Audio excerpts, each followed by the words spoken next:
بسم اللہ الرحمن الرحیم۔ السلام علیکم محترم سامعین، آج کے واقعے کے ساتھ آپ کی خدمت میں حاضر ہوں۔ آج جو واقعہ میں آپ کو سنانے لگی ہوں وہ ہمارے بہت ہی پیارے ایک صحابی ہیں، ان کے بارے میں ہے جو کہ اسلام کے پہلے مبلغ تھے۔ اسلام کے پہلے خطیب کے ساتھ کفار مکہ کی بدسلوکی۔ آئیے آج کا واقعہ شروع کرتے ہیں۔ حضرت ابو بکر صدیق رضی اللہ تعالیٰ عنہ کو دیکھیے۔ ابھی اسلام کا آغاز تھا، صرف 38 آدمی مسلمان ہوئے تھے۔ مکہ کی بستی کافروں سے بھری ہوئی تھی۔ حضرت ابو بکر صدیق رضی اللہ تعالیٰ عنہ حضور صلی اللہ علیہ وآلہ وسلم کی محبت سے سرشار تھے۔ حضور صلی اللہ علیہ وآلہ وسلم سے التجا کی کہ مجھے اجازت دیجیے کہ میں لوگوں کو اعلانیہ آپ کی رسالت کی اطلاع دوں اور آپ سے فیضیاب ہونے کی دعوت دوں۔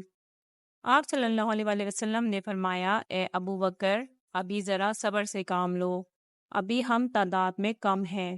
حضرت ابو بکر صدیق رضی اللہ تعالیٰ عنہ پر غلبہ حال طاری تھا۔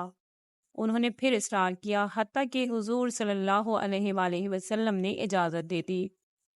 حضرت ابو بکر صدیق رضی اللہ تعالیٰ عنہ نے بے خوف و خطر لوگوں کو اللہ اور اس کے رسول صلی اللہ علیہ وآلہ وسلم کی طرف دعوت دی۔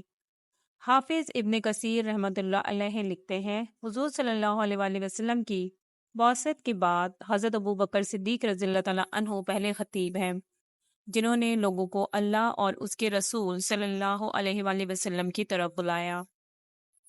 مشرکین مکہ آپ پر ٹوٹ پڑے، آپ کو سخت پیٹا اور روندا۔ عتبہ بن ربیعہ نے آپ رضی اللہ تعالیٰ عنہ کے چہرے پر بے تحاشا تھپڑ مارے۔ آپ رضی اللہ تعالیٰ عنہ قبیلہ بنو تمیم سے تھے۔ آپ کے قبیلے کے لوگوں کو خبر ہوئی تو دوڑے ہوئے آئے۔ مشرکین نے انہیں چاہ کر ان کے گھر چھوڑ آئے۔ حضرت ابوبکر صدیق رضی اللہ تعالیٰ عنہ بے ہوش ہو گئے تھے اور لوگوں کا خیال تھا کہ وہ جاں بر نہ ہو سکیں گے۔ وہ دن بھر بے ہوش رہے۔ جب شام ہوئی تو آپ رضی اللہ تعالیٰ عنہ کو ہوش آیا۔ آپ رضی اللہ تعالیٰ عنہ کے والد ابو قحافہ اور آپ رضی اللہ تعالیٰ عنہ کے قبیلے کے لوگ آپ رضی اللہ تعالیٰ عنہ کے پاس کھڑے تھے۔ ہوش میں آتے ہی پہلی بات انہوں نے یہ کہی کہ رسول اللہ صلی اللہ علیہ وآلہ وسلم کہاں ہیں اور کس حال میں ہیں۔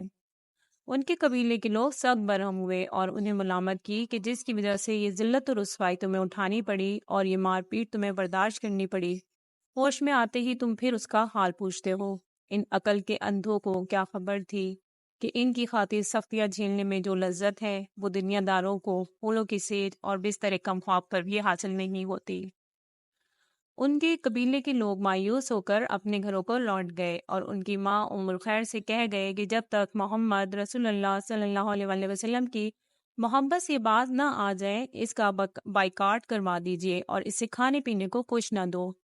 ماں کی مامتا تھی، جی بھر آیا، کھانا لا کر سامنے رکھ دیا اور کہا کہ دن بھر کے بھوکے ہو، کچھ کھا لو۔ حضرت ابوبکر صدیق رضی اللہ تعالیٰ عنہ نے کہا، ماں اللہ کی قسم میں کھانا نہیں چکھوں گا اور پانی کا گھونٹ تک نہیں پیوں گا جب تک حضور صلی اللہ علیہ وآلہ وسلم کی زیارت نہ کروں۔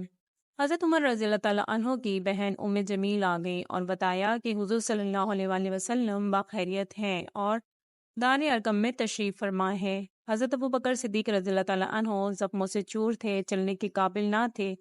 اپنی ماں کا سہارا لے کر بارگاہ رسالت میں حاضر ہوئے۔ حضور صلی اللہ علیہ وآلہ وسلم ان پر جھک پڑے اور انہیں چوما۔ حضور صلی اللہ علیہ وآلہ وسلم پر سخت گریہ طاری تھا۔ اللہ کی لاکھ رحمتیں ہوں اس عظیم و جلیل قدر صحابی پر، اللہ ہمیں ان کی صحیح اتباع نصیب فرمائے، آمین۔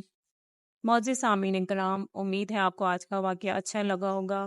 اپنی کمنٹس کا اظہار ضرور کیجیے گا، اپنی رائے سے آگاہ کیجیے گا کہ آپ کو یہ واقعات کیسے لگتے ہیں، اور اگر آپ کسی واقعے کے بارے میں جاننا چاہتے ہیں تو بھی اپنی رائے کا اظہار کیجیے گا۔ انشاءاللہ بہت جلد آپ سے پھر ملاقات ہوگی کسی بہت اچھے ایمان افروز اور کسی بہت ہی پیارے صحابی کے واقعے کے ساتھ۔ اپنا خیال رکھیے گا۔ اللہ حافظ۔